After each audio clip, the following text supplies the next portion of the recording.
Une poignée de main historique pour l'un comme pour l'autre, car les deux dirigeants sont gagnants dans cet accord. L'Éthiopie, deuxième pays le plus peuplé d'Afrique, va enfin obtenir un accès à la mer.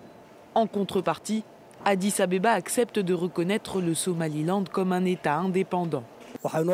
Nous sommes très heureux et nous remercions le Premier ministre éthiopien pour cet accord que nous venons de signer. Nous les autorisons à utiliser une étendue de terre de 20 km et en échange, ils nous reconnaissent comme un État indépendant. Ils deviennent le premier État à reconnaître le Somaliland après la signature de cet accord. Les Éthiopiens n'avaient plus aucun accès à la mer depuis 1993 et l'indépendance de l'Érythrée, située au nord-ouest de l'Éthiopie. Ils font aujourd'hui passer la plupart de leurs échanges commerciaux par Djibouti. La date d'entrée en vigueur de l'accord avec le Somaliland n'a pas été dévoilée, mais le texte prévoit la construction d'une base militaire éthiopienne en location sur le port de Berbera, un port construit par le Somaliland et situé sur la mer Rouge.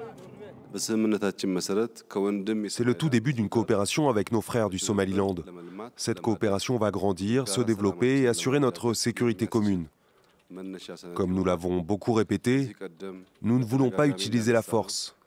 Nous préférons arriver à nos fins en coopérant. La force, Abiy Ahmed semblait pourtant l'envisager. Dans plusieurs discours, il s'était montré agressif envers les pays voisins, leur déclarant qu'un accès à la mer pour l'Éthiopie permettrait d'assurer une paix durable dans la région. Cet accord risque de faire grincer des dents. D'abord la Somalie, qui ne reconnaît pas le Somaliland et pourrait voir dans cette annonce une violation de sa souveraineté. Mais aussi Djibouti, qui pourrait perdre une partie de sa manne financière si l'Éthiopie ne fait plus transiter ses marchandises sur son territoire.